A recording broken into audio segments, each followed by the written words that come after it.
खिताब देता हूँ हल्का याकूबपुरा से मंदिर बचाओ तहरीक के MLA तर्जुमान मंदिर बचाओ तहरीक स्थानीय राज्य मिलत मोहतरम अली जनाब अमजदुल्ला खान साहब के क्या आपको मुखातिब है। औज़ु बिल्लाहि मिनश शैतानिर रजीम बिस्मिल्लाहिर्रहमानिर्रहीम। स्टेज पे तशरीफ़ फरमा मोहतरमुल मुक़ाम इज़्ज़तमाब मजीदुल्लाह खान फ़रत सदर मजलिस बचाओ तहरीक, दीगर क़ायदीन इकराम मजलिस बचाओ तहरीक, नौजवान साथियों, सामाईन इकराम, अस्सलाम वालेकुम।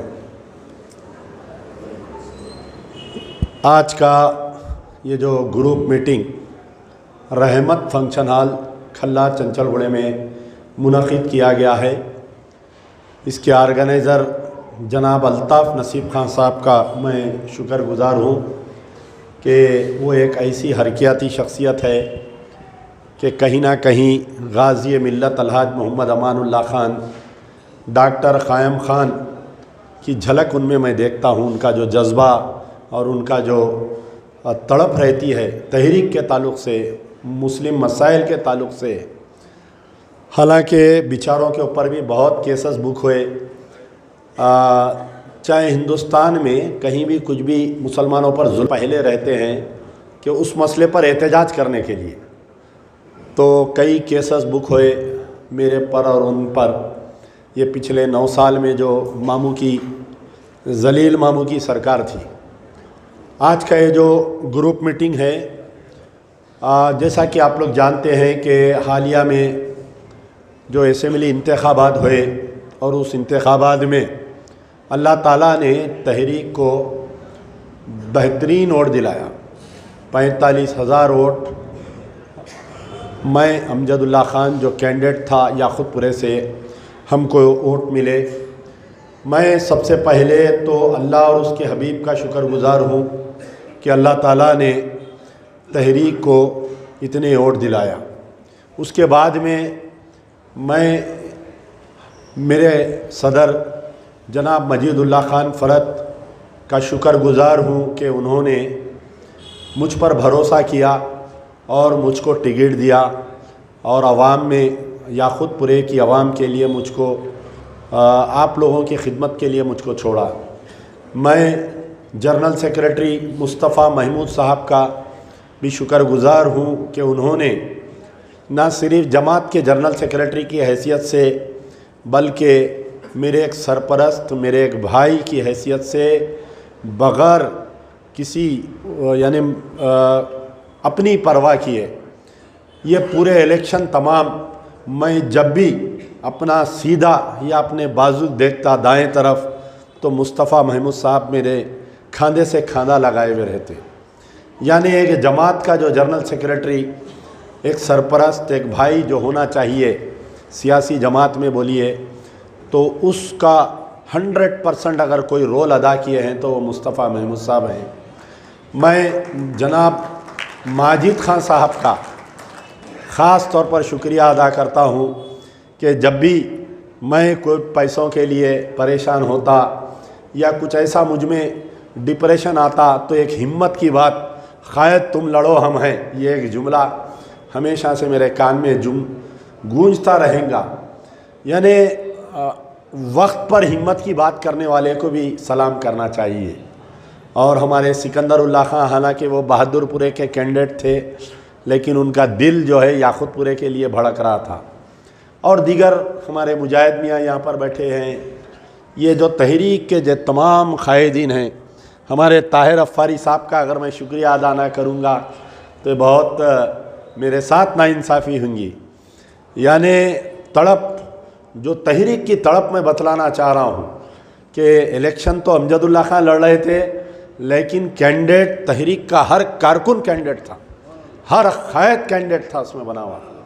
हम कोई इलेक्शन हार जीत बोलिए या उसके लिए नहीं, बल्कि हमारा इलेक्शन लड़ने का मकसद ये था कि जो गाज़ी मिल्लत अलहाज मोहम्मद अमानुल्लाह खान जो नारा दिए थे कि गरीब के साथ इंसाफ, गरीब मज़लूम की आवाज़ जो तहरीक बनी हुई थी, वो आवाज़ जो मज़लूमों के जो जुल्म हो रहा था मज़लूमों के ऊपर, और जो पुराने शहर के हलक़जात को जो नज़रअंदाज कर दिया गया था। हमारा इंतखाबात लड़ने का मकसद वो है, हम कोई MLA MP या हम कोई कारपोरेटर बनना हमारा मकसद नहीं रहता है।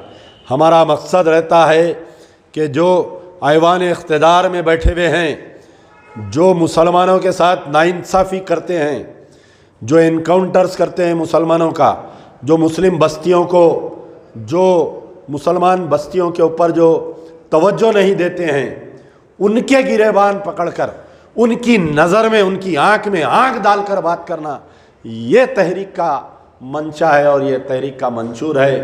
आइंदा भी गाज़ी मिल्लत अलहाज मोहम्मद अमानुल्लाह खान नहीं रहे, उनका मिशन जारी है। आदम मलिक एडवोकेट नहीं रहे, उनका मिशन जारी है। मजीद डॉक्टर ख़ायम खान नहीं रहे, उनका मिशन जारी है।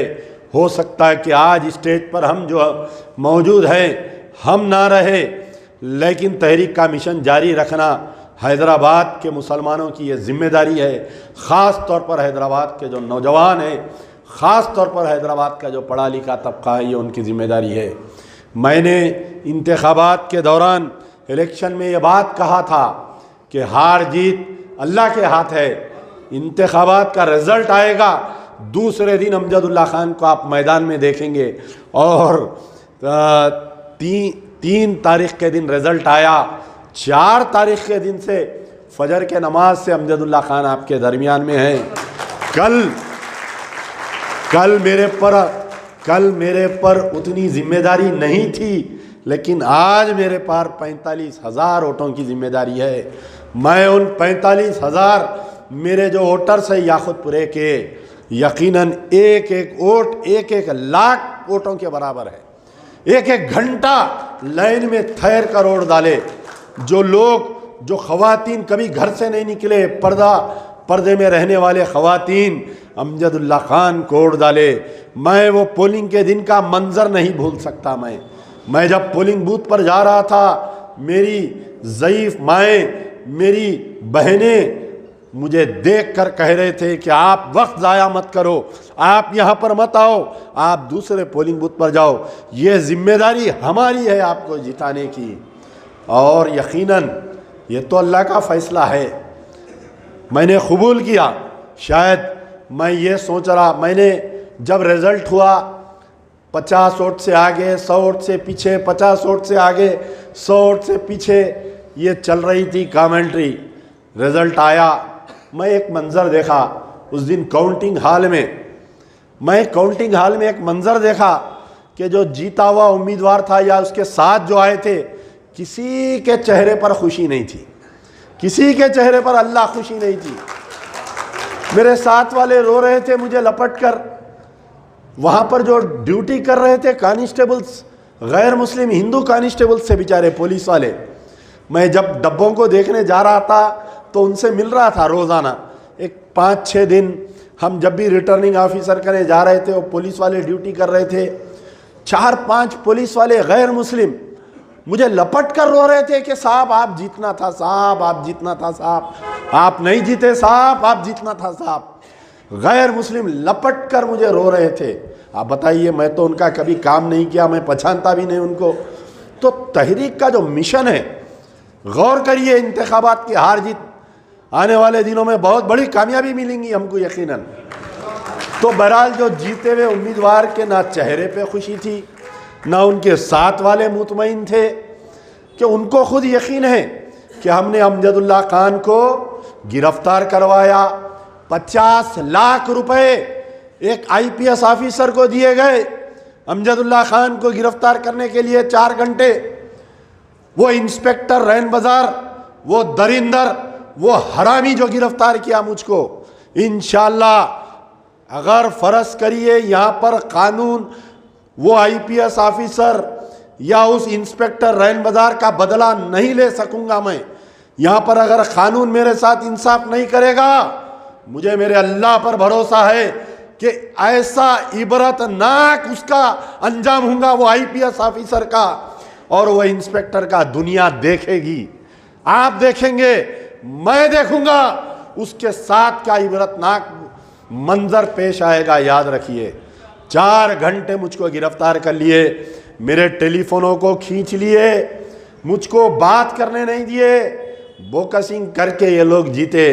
लेकिन आज मैं ये समझ रहा हूँ कि अगर मैं इलेक्शन जीत जाता तो शायद मेरी इतनी मुसलमानों के दिलों में या गैर मुस्लिम सेक्युलर हिंदुओं के दिलों में मेरी इतनी इज्जत नहीं बनती। आज जो मेरी इज्जत बनी है, आज आप बताइए, मैं इलेक्शन लड़ा याकुतपुरे से चंद्रायन गुट्टे का। अरे तुम बड़े बड़े दावे किए इलेक्शन में कि चंद्रायन गुट्टा मंजलिस का किला। अरे चंद्रायन गुट्टा अमानुल्लाह खान का बाग, अमानुल्लाह खान उस बाग का मालिक है अमानुल्लाह खान। कहाँ थे? तुम्हारे दूध के दांत नहीं जड़े थे जब तलब कट्टा अमानुल्लाह खान बसाया। अरे तुम कहाँ थे?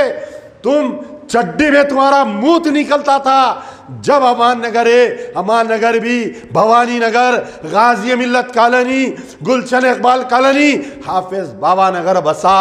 वो चंद्रायन गुट्टा जो अक्सरियती वाला था, वो चंद्रायन गुट्टे को मुस्लिम हल्का बनाया। ये बस्तियां बसे जिसकी वजह से तुम्हारे बाप पार्लियामेंट गए, जिसकी वजह से तुम्हारा भाई पार्लियामेंट गया। चंद्रायन गुट्टा तुम्हारा किला नहीं, वो मरहूम अमानुल्लाह खान का किला है। 2 दौरों में बेपैरे हो गए, 2 दौरों में बैठे हुए यहाँ पर हमारे रियासत नगर, फतेह शाह नगर, मोइन बाग के लोग बैठे हुए हैं कि मुझे बुलाए। मैं गया वहाँ पर, मैं तो हर जगह जाता हूँ, लाल दरवाज़ा, गौलीपुरा, जहाँ जहाँ बुला रहे हैं जा रहा हूँ। हारा मैं इलेक्शन, गौलीपुरे में लोग रो रहे हैं। हारा मैं इलेक्शन। परसों मैं एक हमारे अग्रवाल साहब की दावत में गया, बेगम बाज़ार के बेचारे बहुत बड़े व्यापारी है, उनकी दावत में गया मैं। बखुदा मैं अल्लाह को हाजिर व नाजिर जान कर कह रहा हूँ ये बात कि मैं जब उनकी दावत में गया तो अक्सर हिंदू फंक्शन में पूरा लोग क्राउड एक ही जगह रहता, ख़वातीन मर्द पूरे थे सब। तो उन्होंने बोले कि साहब मैं जब दूल्हा दुल्हन को मुबारकबाद दे के स्टेज से उतरा तो खाने की तरफ लेकर गए मुझे। जगह जगह बेगम बाज़ार के पूरे लोग ठहरे हुए हैं जो गैर मुस्लिम लोग हैं। हैदराबाद की पूरी क्रीमी लेयर थे, पूरे गैर मुस्लिम लोग हैं, यानी मियाँ बीवी, बेटी बेटा पूरे आपस में बात कर रहे हैं, मुझे बताकर मेरे साथ मेरे गम में शरीक हो रहे हैं। साहब आपके साथ नाइंसाफ़ी हुई, साहब आपके साथ नाइंसाफ़ी हुई, साहब आपके साथ नाइंसाफ़ी हुई। आप बतलाइए क्या ये इज़्ज़त काफ़ी नहीं है मुझे? क्या आप बतलाइए ये मोहब्बत काफ़ी नहीं है? कि लीडर कब बनता है इंसान? लीडर किसको बोलते? मरहूम गाजी मिल्लत अलहाज मोहम्मद अमानुल्लाह खान को लीडर बोला जाता है। तुम लीडर नहीं, वो जो हिंदू और मुस्लिम दोनों कम्युनिटी की आंख, जो दोनों कम्युनिटी का अगर चाहने वाला, उसको लीडर। आप बताइए, मरहूम क़ायद को मर के तकरीबन मैं समझता हूँ कि 20 साल होने को आ रहा है। मैं परसों में इलेक्शन में जा रहा हूँ तो ऐसा लोग रो रहे हैं, दरवाज़ा खोल के लपटा ले रहे हैं ज़ईफ़ लोग। अमान नगर ए में गया, मैं हैरत हुई मुझे सुन के, लोग रो रहे थे। वो सोमनाथ मंदिर के सामने मोहरी भैरी है, ख़वातीन बता रही, बाबा अगर अमानुल्लाह खान रहते तो आज ये हमारी हालत नहीं रहती। अमान नगर एक ही गलियों में फिर रहा था मैं, बोले अमानुल्लाह खान तकरीबन हफ्ते में एक बार हमारी गली में आते थे। खान साहब के इंतकाल के बाद में ना हम तो कारपोरेटर की सूरत देखे, ना एमएलए की सूरत देखे हम। तो बहरहाल ये मोहब्बत आपके मरहूम क़ायद की थी। आप आज अमजदुल्लाह खान जो 45,000 वोट लिया, ये अमजदुल्लाह खान के वोट नहीं हैं। खुदारा ये मेरी तारीफ़ें मत करिए, ये अमजदुल्लाह खान के वोट नहीं हैं, ये मरहूम क़ायद की मोहब्बत है जो वोटरों ने 45,000 वोट दिया। ये मरहूम क़ायद अमानुल्लाह खान की हैदराबाद की चाहत है, याकुतपुरे की चाहत है। जो ये जो बाकड़ बिल्ले जो बैठे हुए हैं इक़्तिदार में, ये जो अवाम को भूल गए साहब। आप बतलाइए ये 9 साल में, ये जो 9 साल में जो इक़्तिदार में थे ना तेलंगाना के लिए, आप बताइए जब तेलंगाना की बात आई, क्या बताओ कोई शेरवानी पहन के तेलंगाना के एजिटेशन में कोई आप किसी को देखते थे? 2 जने बराबर जाते थे, एक अमजदुल्लाह खान और एक बेचारे हामिद मोहम्मद खान साहब जो जमात इस्लामी से जिसका ताल्लुक़ था। जमात इस्लामी एक वाहिद जमात है जो तेलंगाना तहरीक में मुसलमानों को गाँव जाकर तेलंगाना आने से क्या फ़ायदा है और तेलंगाना के लिए मुसलमान क्या करना चाहिए, और अगर कोई वो शख्स था तो उसका नाम था अमजदुल्ला खान। हर जगह तेलंगाना की तहरीक हम चलाए और ये मामू को सीएम हम बनाए। लेकिन मामू क्या करे, अक्सर जो मामू रहता, अगर कोई रक्कास को भी अगर मामू बोल दिए तो उसके दिल में मोहब्बत आ जाती। लेकिन ये क्या किया, ये नकटा चपटा, ये बेचारा जो है केसीआर जैसा ही इख्तिदार में आया हमको भूल गया।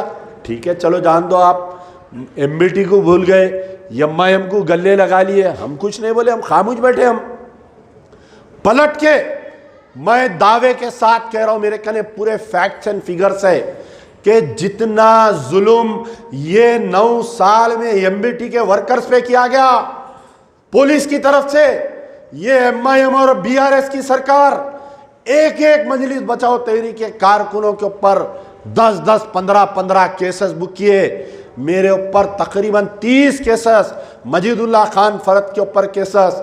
अरे कितना तंग किया गया, चुन चुन के तहरीक के कारकुनों के घरों पे लाइट वालों को भी जाके रेड मारने लगाए। हम बारहा बोल रहे थे, बार बार मैं केटीआर को मैसेज कर रहा था, देखो ये चीज गलत हो रही है, देखो ये चीज गलत हो रही है, देखो ये चीज गलत हो रही है। इख्तिदार के नशे पे धूत थे, इख्तिदार के नशे पे धूत थे। ठीक है, हमको जुल्म किए, हमको भूल गए, मुसलमानों के मसाइल को भी भूल गए। मैं बार बार कहता हूं कि जिस वक्त ये टीआरएस से बीआरएस हुई थी उस वक्त का मेरा ट्वीट निकाल कर पढ़ो। I was the first person, मैं बोला कि KCR is on suicidal path, बोला मैं, और आज वैसे ही हुआ। जब ये मस्जिदों को शहीद किए सेक्रेटेरिएट के, सबसे पहला अमजदुल्ला खान बयान दिया। पता नहीं मैं कभी कोई तकरीर करता हूं तो मैं कोई ऐसा प्रिपेयर होके आज ये बात करना, ये इस मुद्दे पे बोलना नहीं, बस एक लहर आ जाता जहन में, हम बोल देते। मैं उस दिन एक बयान में कहा क्या केसीआर तू ये महल बना रहा है लेकिन अल्लाह तुझे कदम रखने नहीं देगा, ये महल में बोला मैं, और वैसे ही हुआ। सेक्रेटेरिएट बन के दुल्हन बन के तैयार हो गई, लेकिन ये नकटा मामू आज सेक्रेटेरिएट में जाने के काबिल नहीं है। ये अल्लाह की मार है, इसको बोलते अल्लाह की मार। अब मामू के साथ साथ भांजे को भी पढ़ना चाहिए, नहीं पढ़ना चाहिए मार? अब आप बताइए कि 10 साल से पूरे 9 साल इख्तिदार में रहे ये लोग। आप बताओ, मैं चैलेंज कर रहा हूँ असदुद्दीन ओवैसी, अकबरुद्दीन ओवैसी, पुराने एमएलए, नए एमएलए, ओल्ड सिटी में कोई एक बड़ा प्रोजेक्ट बताओ आप। ओल्ड सिटी में नहीं, ओल्ड सिटी में कई फैक्ट्रीज डाले क्या, बताओ आप? नहीं डाले। हैदराबाद पार्लियामेंट के बाजुक में एक महेश्वरम पार्लियामेंट है, क्या नाम है उसका? महेश्वरम नहीं, चिवड़ला पार्लियामेंट कॉन्स्टिट्यूंसी है, जिसमें महेश्वरम, चिवड़ला, परगी, टांडूर, न जाने 7 असेंबली। डॉक्टर रंजीत रेड्डी, चलो अपन दोनों का मुकाबला करेंगे, हैदराबाद पार्लियामेंट और चिवड़ला पार्लियामेंट। मेरे पास एक स्पीच है केटीआर की और डॉक्टर रंजीत रेड्डी की। 157 एमएनसी कंपनीज चिवड़ला में आए। कहां पर आए? चिवड़ला में 157 मल्टीनेशनल कंपनीज। और हैदराबाद को क्या मिला? हैदराबाद की जब बारी आई, मुर्गी खुड़क हो गई, मुर्गी खुड़क हो गई। हैदराबाद की बारी आई जब, पूरे हैदराबाद के 7 असेंबली कॉन्स्टिट्यूंसी में जितने एमआईएम के पट्टे हैं, जितने पालतू है, मैं उन तमाम को चैलेंज कर रहा हूं। मन्नान भाई ऊपर आइए, आप हमारे एक सीनियर कामरेड, आइए ऊपर आइए। तो आपको मैं ये चैलेंज कर रहा हूं कि आप बतलाओ कि कोई एक बड़ी पूरे हैदराबाद पार्लियामेंट में एक कोई एमएनसी कंपनी बताओ जिसमें मुसलमानों को नौकरियां मिले, बताओ आप। चलो 9 साल की बात करेंगे अपन। We will speak on development. छोड़ दो क्या हुआ, तुम मामू के साथ थे, मस्जिदां शहीद हो गए, आप खामोश रहे। उसके बाद में एनकाउंटर हुए, आप खामोश रहे। आप जो है शादी मुबारक का तो ऐसा ढंडोरा पीटे, आप बताओ कि आप शादियां नहीं हो रही मुसलमानों के। नई सरकार में क्या शादी मुबारक नहीं आ रही, लेकिन मैं कई चीज़ है अनकरीब मजलिस बचाओ तहरीक का एक डेलीगेशन हमारे रेवंत रेड्डी साहब से मिलने वाला है। ये जो टेमरिस के जो इदारों की बात आई ना, करोड़ों रुपए का स्कैंडल उसके अंदर, करोड़ों रुपए का। वो काले पठान को लाके बिठा दिए थे वहां पर, एक खां को करोड़ों रुपए का। अरे मैं ईमानदार हूं बोल रहा, करोड़ों रुपए खा जा रहा। मैं ईमानदार हूं बोल रहा, करोड़ों रुपए खा जा रहा। मैं हमारे रेवंत रेड्डी साहब से नहीं, उसमें यह है कि पठान जो है काला नहीं होता, गौर करिए आप। तो वहां पर यह बात प्रॉब्लम आ रही। ये एक खां के जो इन्हों 9 साल जो गवर्नमेंट एडवाइजर थे ना, इन्हों माइनॉरिटी अफेयर्स पे पहले कम काले थे, इन्हों और काले हो गए वहां बैठ के। तो इसके ऊपर सीआईडी की इंक्वायरी होना, पूरा टेमरिस डिपार्टमेंट में कम से कम 9 साल में 500-600 करोड़ का स्कैंडल हुआ। रेवंत रेड्डी साहब से मुतालिबा है। दूसरा मुतालिबा है रेवंत रेड्डी साहब से, ये शहर में बारिश हुई थी, बारिश हुई तो 10-10 हजार रुपए जिसके घर में पानी आया उनको दिए, बोले कम से कम वो उसमें स्कैंडल है। मैं कई दिन से आरटीआई डाल के पूछ रहा हूं कि आप जो 10-10 हजार रुपए बांटे, आधार कार्ड की कॉपी लेके किसको बांटे? पूरे चोरा गांव बांट लिए, बीआरएस और एमआईएम वाले जो घर में पानी आया बोल के 10-10 हजार रुपए बांटे। या जितने महफिल में बैठे हुए हैं, क्या किसी के घर में पानी आया उनको 10,000 रुपए मिले क्या? बताओ। उसकी भी सीआईडी इंक्वायरी होना। ये कम से कम मैं समझता हूं, हमारे रहमान मियाँ यहाँ पर बैठे हुए हैं, बोल रहे थे कितना टोटल कितने पैसे बांटे ये लोग पूरे शहर में? 550 करोड़ का घपला है, 500 करोड़। ये जो बारिश के नाम पे 10-10 हजार रुपए एक एक घर पे बांटे, वो किसको बांटे? वो बांटे सो वाले का आधार कार्ड की कॉपी रखे। अरे बिल्डिंग में उन्हें फर्स्ट फ्लोर पे रह रहा, उसके घर में पानी आ गया, एमआईएम लीडर है उन्हें, ये बीआरएस और एमआईएम 500 करोड़ रुपए का घपला। टिमरिस में 600 करोड़ का घपला, ये बारिश का जो घपला 500 करोड़ का घपला। अब आइए वक्फ बोर्ड के प्रॉपर्टियों का, मामू जाके लाख डाल दिए। और मामू क्या करे, ये जो लाख कैसा डाले इन्हों, इसके ऊपर क्रिमिनल केस बुक होना। वक्फ बोर्ड इंडिपेंडेंट इदारा है, that is not under the control of state government but that is under the control of central Waqf board. आप पूरे खामोश रहे, एमपी साहब खामोश रहे, एमएलए साहब खामोश रहे, बाकड़े पहलवान खामोश रहे। 6 साल से लाख है। मैं चाहता हूं कि ये पूरे 9 साल में जो वक्फ केसेस हम हारे, वो पूरे केसेस का रेवंत रेड्डी साहब रिव्यू करना, फिर से दोबारा अपील करना सुप्रीम कोर्ट में, हाई कोर्ट में, पूरे वक्फ प्रॉपर्टीज हमको होना। हम खामोश बैठने वाले नहीं, हम आपको इख्तियार दे सकते।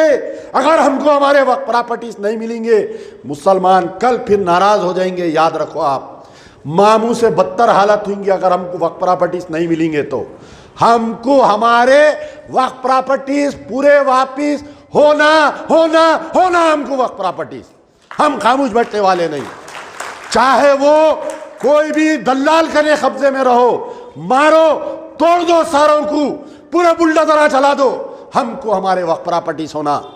मैं परसों निजामाबाद गया था भाई, एक बड़ा कॉम्प्लेक्स बना हुआ है वक्फ प्रॉपर्टी पे, बोमन्ना ब्रदर्स कोई शॉपिंग कॉम्प्लेक्स है निजामाबाद में। मुसलमान प्रेस वाले ठहर के मेरे को बताए, साहब ये हमारी वक्फ प्रॉपर्टी है। आंख से आंसू आ गए देखकर। ये 9 साल में जो वक्फ प्रॉपर्टीज तबाह हुए, पिछले 50 साल में हमारे वक्फ प्रॉपर्टीज तबाह हुए। अगर सही इंक्वायरी हुई, मामू अंदर, मामू का बेटा अंदर, मामू का भांजा अंदर, मामू का भतीजा अंदर, मामू का मुंह बोला भांजा भी अंदर, ये पूरे बस भर के जाएंगे चंचलगुड़ा जेल को। वक्फ प्रॉपर्टीज की सीआईडी इंक्वायरी होना चाहिए। सीबीआई बोले तो बीजेपी है, फिर इन्हों जाके मैनेज कर लेते। पुराना गुलामू साहब माफ कर दो, फिर एडजस्टमेंट हो जाता। अब आइए आने वाले इंतखाबात में, अरे मैं बोला पार्लियामेंट इलेक्शन में धमाका दूंगा, इतना ही बोला। अरे रे रे रे रे रे रे रे रे, इतने पीछे पड़ गए मेरे। अब परसों देखिए आप, ये प्रजा पालना, what is the meaning of प्रजा पालना? Government at the door step, सरकार आपके दरवाजे पर, सरकार आपके दरवाजे पर, गवर्नमेंट। देखिए, आप कभी किसी की तायद या मुखालिफत करते ना, अवाम की भलाई के लिए अगर आप करें तो अवाम भी खुश होती। इन्हों जाके झंडा चढ़ाए, तिरंगा मासब टैंक के ग्राउंड में ऐलान कर दिए, किसी से राय नहीं, मशवरा नहीं। इन्हें 9 मस्जिदां शहीद कर दिया, इन्हें इनकाउंटरा कर दे रहा, इन्हें वक्फ के जायदातों को तबाह कर दे रहा। अरे एमपी साहब असदुद्दीन ओवैसी, आप 4 मुखालिफिन को, 4 तायद वालों को बुलाना, पूछना। अल्लाह ताला जो है, अल्लाह ताला इस्लाम में आप बोला कि भाई मशवरा करो। आप जब लीडर बन रही किसी के, आप किसी के रहनुमा बन रही, तो आप राय लियो, मशवरा लियो, आप बातचीत करो। नहीं करे, इन्हों अचानक ऐलान, मैं मरते दम तक केसीआर के साथ रहूंगा। जाओ, उन्हों भी बैगन में मिल गए, तुम भी बैगन में मिल जाओ, जाओ। हाँ, मामू माल उठा के गिर गए, तुम भी गिर जाओ, जाओ। खत्म, द स्टोरी का एंड। अब उसके बाद में आप क्या करें, तिरंगा झंडा चढ़ा के ऐलान कर दिए कि हम जो है मामू की सरकार को तायद करेंगे। अब ये नहीं देखे मामू नकटा है, चपटा है, काला है, पीला है, नहीं देखे। अपने अब्बा को अपन गाली दे लिए, आई एम वेरी सॉरी, अब्बा को गाली दे लिए। मामू बोले तो सालार तो शरीफ आदमी थे, बहुत बेचारे नेक थे इंसान। अब उन्होंने कैसा मामू हो गए, ठीक है, वो बाद में पूछेंगे उनसे। अब आइए इलेक्शन में, अपन करे सो करे तायद, 151 उलमा की तायद डाले अखबार में, 151 उलमा। ये जो बीजेपी के 9 एमएलए तेलंगाना में जो जीते, उसके लिए राष्ट्र असदुद्दीन ओवैसी जिम्मेदार है, राष्ट्र। मैं बोला कि 8 एमएलए मुबारक, एमआईएम को 8 एमएलए मुबारक। एक साहब फोन करे, भाई उनके 7 एमएलए, आप 8 एमएलए मुबारक कई को बोले? मतलब राजा सिंह भी उनका ही है ना, उसको कई को छोड़ दे रही? आप बताइए, कितनी साजिश करे, कितनी साजिश करे राजा सिंह को जिताने के लिए। आप देखिए कितनी साजिश करे ये लोग राजा सिंह को जिताने के लिए। ये जो बीजेपी के 9 एमएलए, अभी हमारे आदिलाबाद के सदर साहब यहाँ पर बैठे हुए, मेरी उनकी गुफ्तगू चल रही थी कि एमआईएम वाले आके माजिद हुसैन इलेक्शन से पहले, असदुद्दीन ओवैसी इलेक्शन से पहले, सारे आदिलाबाद के मुसलमान कांग्रेस को वोट देना चाह रहे, मगर जबरदस्ती जलसा करके वहाँ बीआरएस की तायद करे। ये मुस्लिम वोट बीआरएस को जाने की वजह से आदिलाबाद में बीजेपी जीत गई। निजामाबाद में मोहम्मद अली शब्बीर वहाँ पर उम्मीदवार है बेचारे, उनको उम्मीदवार दिए कांग्रेस वाले, बोले कि भाई कामारेड्डी में आप सीएम के खिलाफ में इलेक्शन नहीं जीत सकते, हमको ऐसा डाउट है, आप एक काम करिए, आप निजामाबाद लड़ो। अचानक एमपी साहब के पेट में मोड़ हो गई, अरे शब्बीर अली जीता तो इन्हें डिप्टी सीएम बन जाएगा, होम मिनिस्टर, एक मुसलमान होम मिनिस्टर बन जाएगा, इन्हें निकल के मुसलमानों के मसाइल हल करेंगा, तेलंगाना में जो है मुसलमानों की फलाह व बहबूद होंगी। एमपी साहब के पेट में दर्द हो गई। एमपी साहब क्या करे, अपने जाबेड़ बिल्ले को भेजे वहाँ पर। समझ गए ना, जाबेड़ बिल्ला कौन? वो भैंसे का। अब आप बताइए, हमारे कौन सा हमारे आमिर शकील, हाँ भैंस, बोधन में आमिर शकील साहब वहाँ पर इलेक्शन लड़ रही, पूरे स्टेट में बीआरएस की तायद कर रही, हमारे असदुद्दीन ओवैसी और आपके 151 उलमा, लेकिन आमिर शकील की मुखालिफत कर रहे हैं वहाँ पर। आमिर शकील की मुखालिफत दबा के करे। ये जाबेड़ बिल्ला वहाँ पर गया, वहाँ जाके क्या करा, अक्का से पैसे लेके, अन्ना से पैसे लेके, वो कांग्रेस वालों से पैसे लेके वहाँ पर बांटा बांट के उनको हराया। लफ्ज़ मुस्लिम क़यादत नहीं होना, लफ्ज़ तेलंगाना में मुस्लिम क़यादत नहीं होना, कोई पार्टी में कोई मुसलमान लीडर नहीं बनना, कांग्रेस में कोई मुसलमान नहीं रहना, बीआरएस में कोई मुसलमान नहीं रहना। फिर उसके बाद में क्या करें, निज़ामाबाद, अब आप देखो वहाँ पर एक तायद बीआरएस की, वहाँ कांग्रेस की तायद करे, यहाँ के बीआरएस की तायद करे। पूरे इनके काउंसलर्स जो है अंदर उन्हीं शब्बीर अली साहब से बातचीत कर ले के, भाई आप एक मोमिन भाई है, पार्टी इख्तलाफात अपनी जगह, हम आपकी तायद कर रहे हैं। बोले नहीं, इन्हें जाके वहाँ बैठ गया निज़ामाबाद में, बैठ के जाबेड़ बिल्ला क्या करा, ये जाबेड़ बिल्ला प्लानिंग करा पूरी, वहाँ पर पूरे काउंसलरों को पैसे दिलाया है जाबेड़ बिल्ला। दिला के जो है निज़ामाबाद से मोहम्मद अली शब्बीर को हराए वहाँ पर। अब उसके बाद में आइए अजहरुद्दीन, आपका कोई वजूद ही नहीं है वहाँ पर, एक काउंसलर है, कितनी बेइज्जती हो गई बताओ, 7,000 वोट लिया इनका वहाँ पर। वहाँ अब आके सोशल मीडिया पे लोग, परसों कोई एक कारपोरेटर साहब जुबली हिल के बारे में बोल रहे थे। आप बताइए कि मैं कम वोट ले रहा हूँ, मैं ज़्यादा वोट नहीं ले रहा हूँ, नहीं।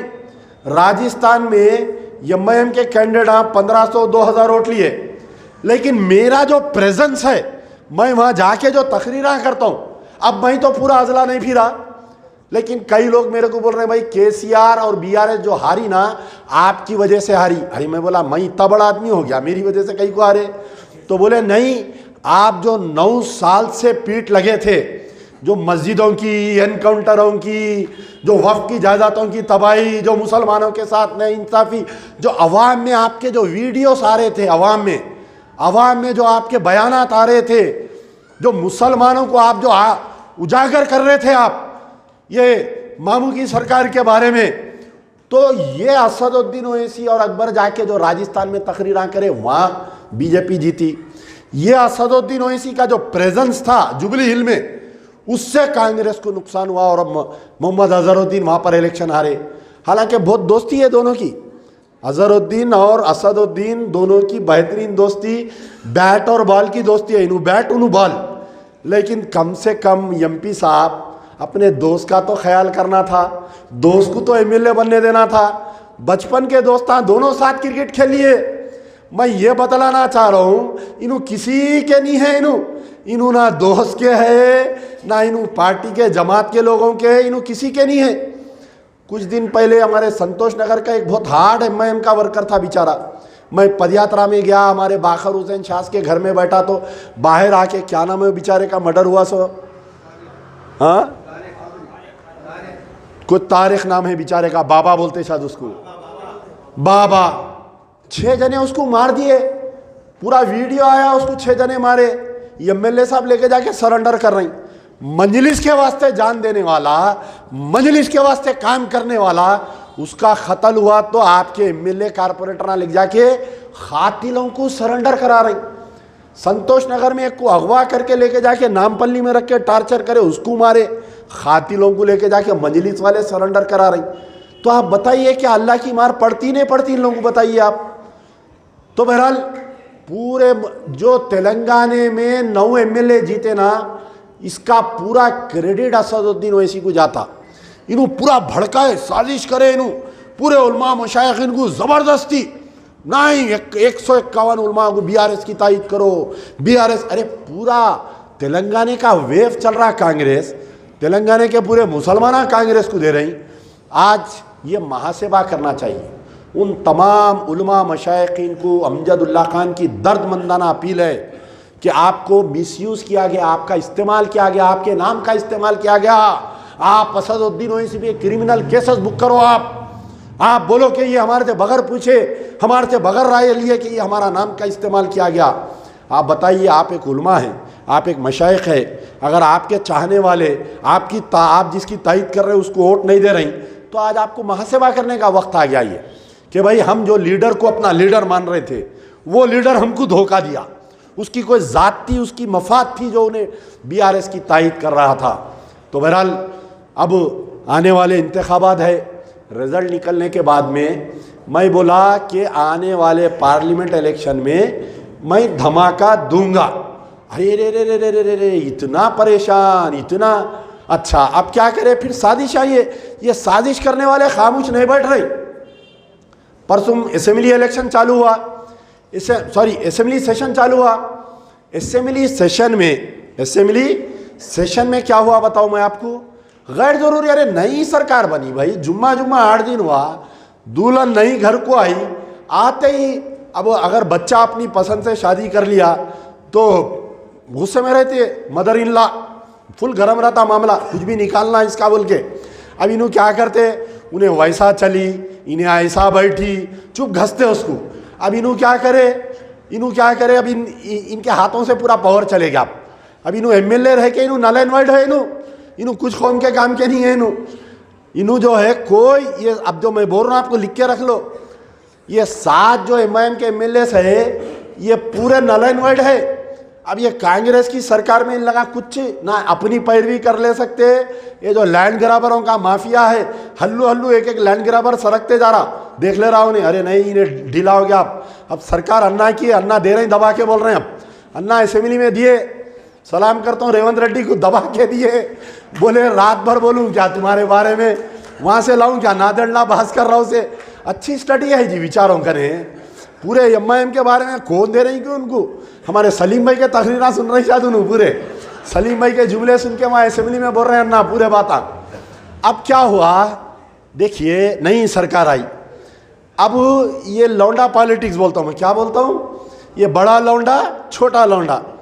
9 साल बेटे आलेर एनकाउंटर याद नहीं आया? तुम्हारा एमपी, तुम्हारे हल्का अकबरुद्दीन ओवैसी के हल्के के 2 बच्चे रियासत नगर के कलमा गो भाई 6 लोगों को ये मामू की सरकार ले जाके एनकाउंटर कर डाली। तुम नमाजे जनाजा में नहीं आए। अहमद बलाला के हल्के के 4 बच्चे, तुम नमाजे जनाजा में नहीं आए। 9 साल आलेर एनकाउंटर याद नहीं आया। आलेर एनकाउंटर कब याद आता मालूम? जब अमजदुल्ला का अंगूठा करता नीचे से, तो जब याद आता। और 0 ओवर। अब ये परसों को उनकी आके एक वीडियो बना रहा, आलेर एनकाउंटर की आवाज़ फलाने दिन उठाए, फलाने दिन उठाए। तोता बोल रहा मिट्ठू बेटे पप्पी दो, बोलते कर रहा उन्हें। तो अब ये मिट्ठू बेटा बोल रहा कि आलेर एनकाउंटर का अकबर ओवैसी साहब, कोई कारपोरेटर है शायद बेचारा, माफ़ करना मैं तोता बोल दिया उनको। तो अब ये तोता बोल रहा कि अकबर ओवैसी साहब आवाज़ उठाए। हाँ भाई मैं बोल रहा हूँ, क्या नहीं उठाए? कब उठाए? अरे बेवकूफ़, अरे जाहिल। देखो आप चाहने वाले रहना, जाहिल नहीं रहना। मेरे चाहने वालों को भी आके बाद वक्त मेरी गैर ज़रूरी तारीफ़ करे तो मैं बोलता हूँ भाई क्या गलती हो गई क्या? मेरे से पूछता हूँ कहीं कोई चढ़ा रहे बैगन में मिलाते क्या चढ़ा चढ़ा के मेरे को? नहीं अब आते भाई, बस लोग रहते ना, अब हमारे को भी चढ़ाते। एमपी साहब सलाम वालेकुम बोल रहे एक जने, मतलब क्या है निकल गई क्या? पूछा मैं बैगन में मिलाते क्या मेरे को? तो बहरहाल अब इनू क्या बोल रहे हैं यहाँ के, किससे पूछ रहे? मारा कौन? मामू की सरकार, केसीआर की गवर्नमेंट। सवाल कर रही रेवंत रेड्डी से, आलेर एनकाउंटर का क्या होगा? 9 साल तक 6 मरतबा ऐवान असेंबली में अकबरुद्दीन ओवैसी आवाज उठाई। कितने मरतबा है? 6 मरतबा। और पूरे 6 मरतबा 0 ओवर में उठाए। 0 ओवर के मायने क्या है? अरे वो जाहिल, 0 ओवर के मायने पढ़ पहले, असेंबली की रुदात निकाल के देखो गूगल पे जाके, what is the meaning of 0 over during assembly. हुकूमत जवाब दे नहीं रहती। अरे जिस दिन आलेर एनकाउंटर हुआ, पूरे एमआईएम के एमएलए जाके केसीआर को बोलना था आज के बाद टीआरएस का, एआईएमआईएम का कोई नाता नहीं, कोई नाता नहीं, कोई नाता नहीं रहेगा जब तक आलेर एनकाउंटर के जो कातिल पुलिस वाले हैं उनको हम अगर कत्ल के मुकदमे में तुम गिरफ्तार नहीं करेंगे, आज के बाद में हम तुम्हारे पास नहीं आएंगे, तुम्हारी हमारी दोस्ती खत्म। तो अमजदुल्ला खान तुमको सलाम करता, नहीं बोले। 9 साल तक खामोश रहे। बच्चा बोला नहीं बोला, बच्चा बोला नहीं बोला, बोला नहीं बोला, बोला तो क्या बोला? अम्मा मरो बाबा मरो बोला। अब ये बच्चा रेवंत अन्ना से पूछ रहा आलेर एनकाउंटर का क्या होगा? 9 साल तक क्या थे मुंह में, किसका चूसते बैठे थे बेटे? बोलो आप, मैं नहीं पूछ रहा हूँ, ये आवाम पूछ रही है। आप सोशल मीडिया में नीचे पढ़ो, आप सोशल मीडिया में जिस वक्त अकबरुद्दीन ओवैसी का रेवंत रेड्डी की तकरीर चल रही थी, खुद अकबरुद्दीन ओवैसी के यूट्यूब चैनल खोल के देखा तो 350 गालियाँ हैं उसमें। अच्छा आप क्या पूछ रही? वक्फ बोर्ड के लिए मैं लड़ता रहा, मैं वो करा, मैं ये करा। वही पुराने एक ज़माने में वो भारत न्यूज़ से तकरीर छपती थी। अभी कोई बोले कि सालारे मिल्लत पार्लियामेंट को हला दिए। सालारे मिल्लत जाते नहीं थे पार्लियामेंट को। या भारत न्यूज़ से एक न्यूज़ आती थी 4 कॉलम की, के सालारे मिल्लत हला दिए पार्लियामेंट को। पिल्लेरा इतने मजबूत हलती पार्लियामेंट। तो बहरहाल वही दौर समझ रही हूँ, बाबा बेटे का, बाबा का दौर समझ रही। अब इन्हों पूछ रहे वफ़ के जायदादों का। दरगाह हज़रत हुसैन शाह वली रहमतुल्लाह अलैह की तकरीबन 30-35 हज़ार करोड़ की जायदाद ये मामू की सरकार तबाह करी।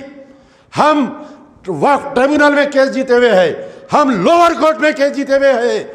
ये केसीआर की गवर्नमेंट, ये केटीआर की गवर्नमेंट ये हरीश राव की गवर्नमेंट, ये कविता की गवर्नमेंट, ये संतोष राव की गवर्नमेंट हमारे केस को वीक करे और हाई कोर्ट में जो हम केस जीते हुए थे, सुप्रीम कोर्ट में हमारे केस को हरा दिए। मुसलमानों का 35,000 करोड़ का नुकसान करे ये मामू भांजे मिलके हमको क्या दे रहे हैं? भीख का चिप्पा। 10 लाख रुपए दलित बंधु और हमको 1 लाख, हमको 1 लाख, और वो भी किसके पैसे? हमारे पैसे मार के हमारे को पैसे दे रहे हैं। तो आप बतलाओ, अब ये पूरा दौर चले गया। अब इन्हों बोल रहे वफ़ की जायदादों के वास्ते तहफ़ुज़ करना कहते, इन्हों 9 साल से लड़े कहते।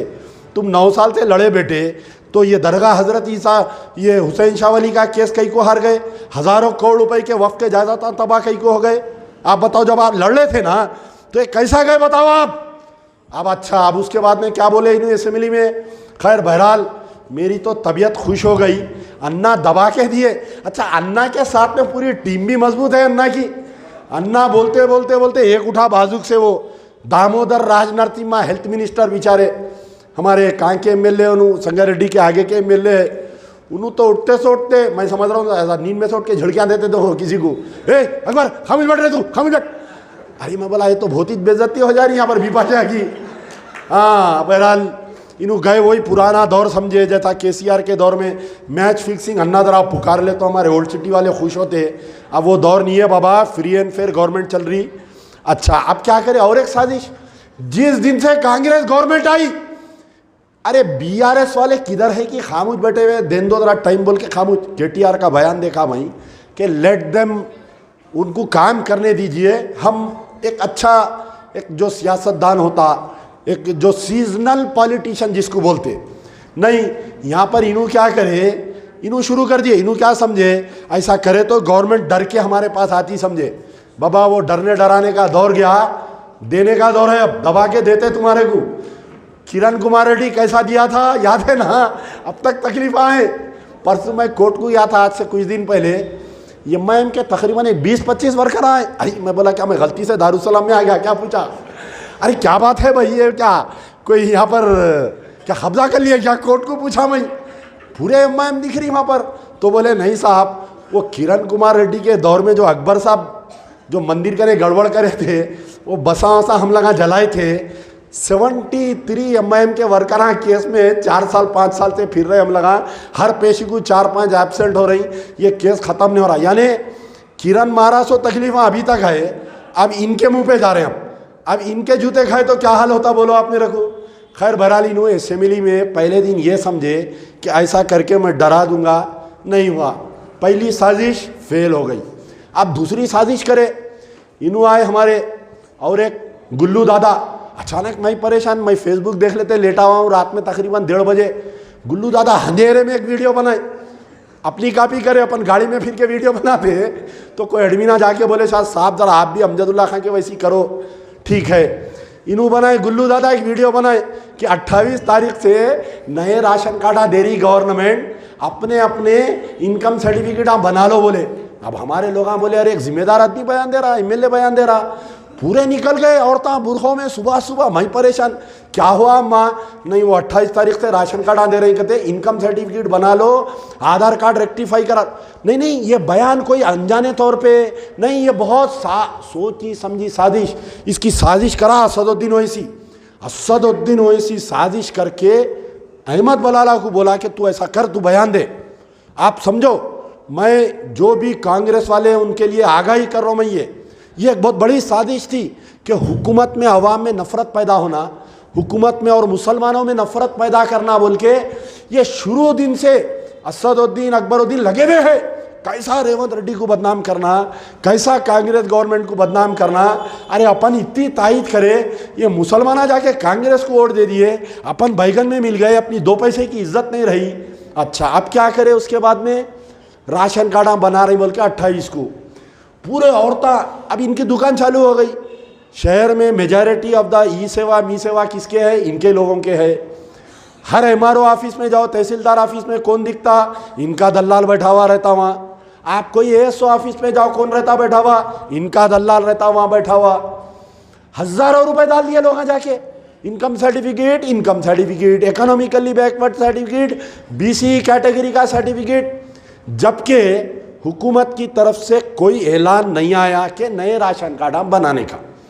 अब बार बार क्या कर रही, वो सीएम का एक वीडियो कट करके डाल रही।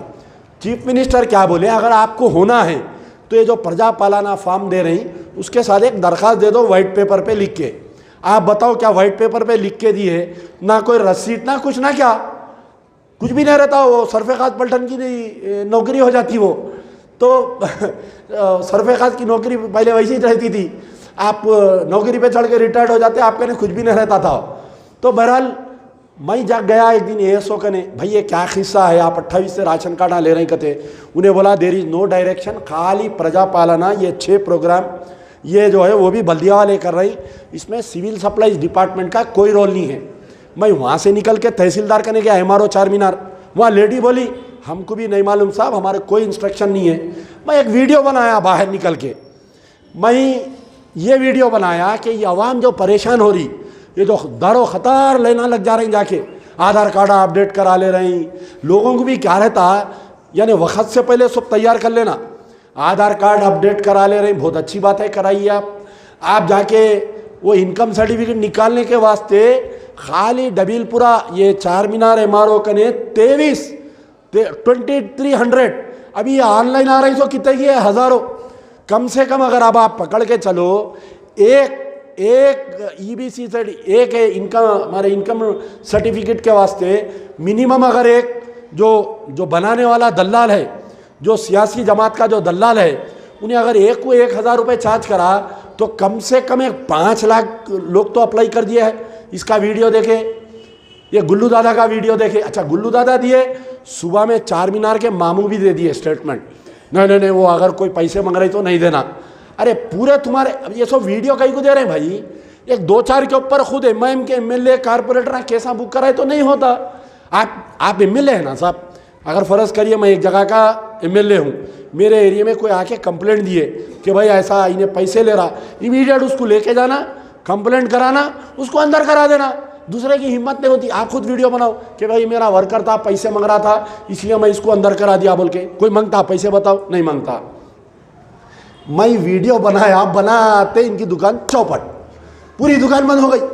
अरे पूरे औरतें मेरे को फ़ोन करे, अरे बाबा हराम का ऐसा बयान दिया बनाओ बोल के, हम लगा बना रहे थे, चलो ठीक है अब क्या करें। अचानक अब पहले का था MP इलेक्शन में धमाका दूंगा, फिर अपन फिर रही, अपन फिरते फिरते चंद्रायन गुट्टा भी गए, उधर भी जा रहे हैं, इधर भी जा रहे हैं, चार मीनार बुला रहे हैं, हमारे बहादुरपुरा फिर रही। अब पूरों को MP साहब एक मीटिंग लिए, इनके IT सेल की मीटिंग लिए, जो गालियों का सेल है इनका, लोगों को गालियां देने का एक सेल है, उसमें 200 बच्चे हैं, एक को 20-20 हज़ार रुपये सैलरी है। एक बच्चा जो है भैंसे का एक बच्चा है जो IT सेल में था पहले, पुलिस वाले उसके ऊपर केसा वैसा डाल दिए करे, बाद में उन्हें हट गया, उन्हें नहीं काम कर रहा इनके IT सेल को। उन्हें मेरे को कॉल करके मिल के वो बेचारा बोला, पूरी तफसील सुनाया कि MIM की IT सेल कैसा चलती। अब देखिए आप इनकी IT सेल कैसा चलती।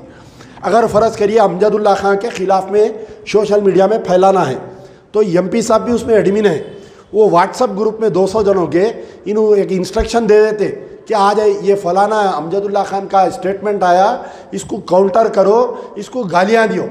आप देख लीजिए, कोई भी जैसा अपने कने शहर में बहुत YouTube जर्नलिस्टा हैं, Facebook जर्नलिस्टा हैं, ये लोग अगर मेरा एक वीडियो डाले, वह नीचे जो है अगर कोई आदमी गाली दे रहा आके, उसका अकाउंट खोल के देखो, फेक अकाउंट रहता वो, यानी जिसको भाई ऐसा है कि शहर में एक सियासी जमात का वर्कर था एक, तो उसको जो है अपने वालिद की उसको अपने बाबा का पता नहीं था, पैदा हुआ बड़ा हो गया, उसका बाबा को मालूम ही नहीं हो रहा, उसको परेशान है, उन्हें गली गली फिर रहा बाबा को ढूंढ लेते हुए। उन्हें क्या करा, हमारे सलीम भाई का ने आया डबीलपुरे को आके बोला, सलीम भाई हमारे अब्बा का पता नहीं चल रहा, कोई भी नहीं बोल रहे मेरे अब्बा कौन है। अब सलीम भाई भी गौर करे, सोचे सलीम भाई सोच के बोले मियाँ एक काम करो, तुम जाके अमजदुल्ला खां के ख़िलाफ़ में वीडियो बनाओ, तुम्हारे बाप का पता चल जाता। अब उन्हें क्या करा, मेरे ख़िलाफ़ में वीडियो बनाते उनके बाबा कौन है आ गए, उनके दादा कौन है मालूम हो गया, उनके परदादा कौन है मालूम हो गया। तो अब ये जिसके भी बाबा का पता नहीं है अब उन लोग क्या कर रहे हैं, वीडियोस बना रहे हैं। अरे इसके बाबा का पता चल गया तो अपने भी बाबा का पता चलता। अब वीडियोस बनाओ अमजदुल्ला खान के खिलाफ में। अरे कितना बनाते बनाओ, यहाँ कौम शऊर हो गई, पढ़े लिखे है। जो भी वीडियो पहले एक जना बनाया कौन की वो गोलकुंडा किले से, फिर उसके बाद में एक विजयनगर कॉलोनी का कोई खतना का डॉक्टर है थे, उनसे पूछा बाबा आप ये खतना के डॉक्टर कहीं को बने, तो बोले बचपन में मेरी ज़्यादा काट दिए, इस वास्ते दुश्मनी में मैं खतना का डॉक्टर बना बोला। तो ये खतना का डॉक्टर एक उन्हें आके स्टेटमेंट दिया। फिर एक कौन की तरह बहरहाल एक 8-10 वीडियोस आ गए। अब अपने को फुर्सत नहीं है, अपन सुबह से शाम तक कामों में मसरूफ़, प्रजा दरबार में मसरूफ़, कैसे कैसे केस आ रहे हैं, कैंसर, किडनी। रोज़ रात में मैं रोते हुए सोता हूँ, रोज़ रात में उन लोगों के दुख सुन सुन के मैं परेशान हूँ। बहरहाल इनको लगी हुई है। तो बहरहाल ये जितने वीडियोस बना रहे हैं, मेरी उनसे अदबन गुजारिश है, अखलाकन गुजारिश है। देखो मेरा कुछ नहीं होने वाला है, मैं टस से मस नहीं होने वाला हूँ, मैं बेफिक्र रहो आप। मैं आपके अब्बा को चैलेंज कर रहा हूँ, अब्बा को जवाब दियो, बोलो कई कुछ बीच में दो हत्तियों के बीच में बछड़े बीच में आ रहे हैं पैरों में, बोलो आप एक आध खुंदले में आ जाएंगे, कितनी बुरी बात, बोलो आप। तो बहरहाल ये जो वीडियोस बना रहे हैं, मैं उनसे अदबन गुजारिश कर रहा हूँ कि आप पहले फैक्ट्स मालूम करो, फैक्ट्स मालूम करके आप अपने वीडियोस बनाओ, नहीं तो फिर वो अब्बा का पता चलाना पड़ता आपके भी, फिर तो अब आपके भी अब्बा को ढूंढना पड़ता। बहरहाल मैं तमाम तहरीक के कारकुनों से गुजारिश कर रहा हूँ, जो भी लाइव ये मेरी स्पीच देख रहे हैं, कि आने वाले पार्लियामेंट इलेक्शन में एमबीटी का नुमाइंदा इंशाल्लाह उम्मीदवार रहेगा। जमात फैसला करेंगी कौन लड़ेगा, वहाँ से कहाँ से लड़ेगा, जो भी जमात का फैसला रहेगा आप तमाम को मानना पड़ेगा। जिस तरीके से अभी हमारे जवाद हाशमी बोले कि आज से इलेक्शन का ऐलान कर दो, आज से पार्लियामेंट इलेक्शन का ऐलान कर दो।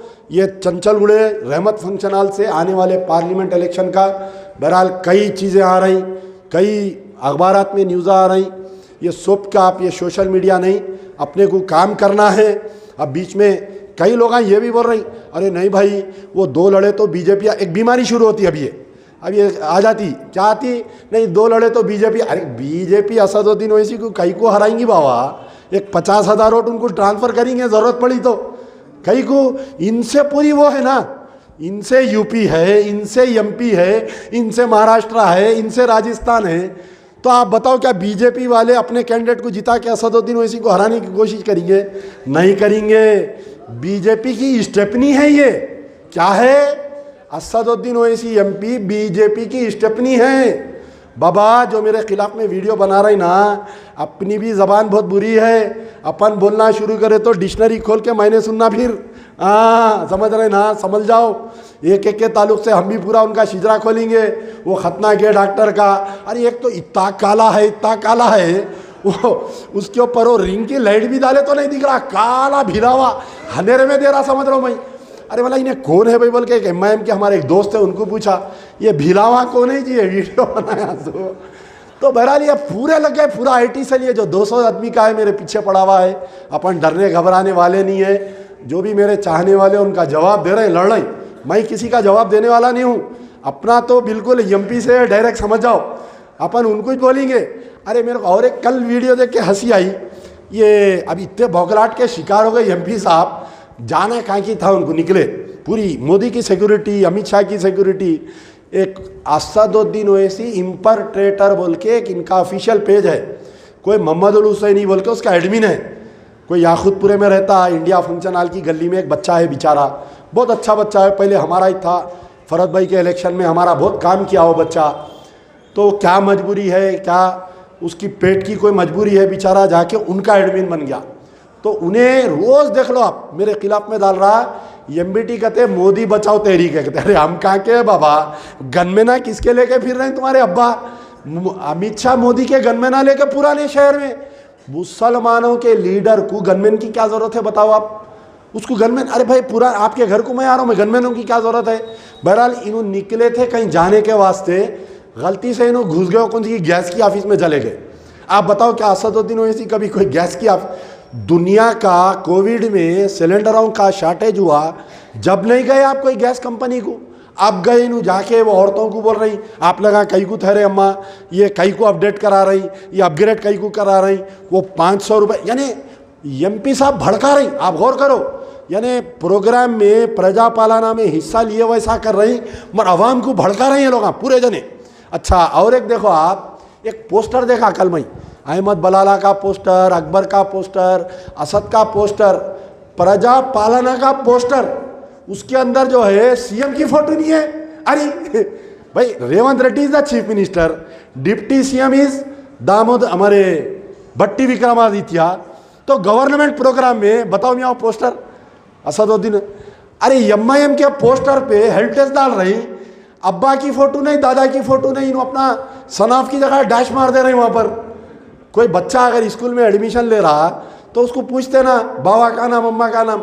गवर्नमेंट प्रोग्राम है ना साहब ये। देखिए, जैसा शादी मुबारक के चेका दिए तो एक पोस्टर लगाते थे, केसीआर की फ़ोटो, महमूद अली की फ़ोटो, अपनी फ़ोटो लगाते थे। यहाँ पर वो पोस्टर पे प्रजा पालना तुम्हारे बाबा का प्रोग्राम है, तुम्हारे दादा का प्रोग्राम है। कांग्रेस गवर्नमेंट, तुम जिस कांग्रेस को आरएसएस की अम्मा बोले ना, वो अम्मा की गवर्नमेंट है, समझ जाओ। अच्छा, तुम जिसको आरएसएस का टिल्लू बोले, वो चीफ मिनिस्टर की गवर्नमेंट है, उसकी फ़ोटो नहीं लगाते तुम। चलो, उसकी फ़ोटो नहीं लगाए उसके अंदर बैनर पे। बहरहाल साजिशा कर रही, यानी शुरू दिन से जब से रेवंत कांग्रेस पावर में आई, रेवंत रेड्डी सीएम बना, दोनों भाई साजिशा कर रही। और इसमें क्या हो रहा मालूम, ठीक है, इलेक्शन की हद तक तायद करे, मुखालिफत करे, आप बोलना था गवर्नमेंट हम आपके साथ है, आपकी हमारे इख्तिलाफात अपनी जगह, we will work for the Muslims, we will work for the old city.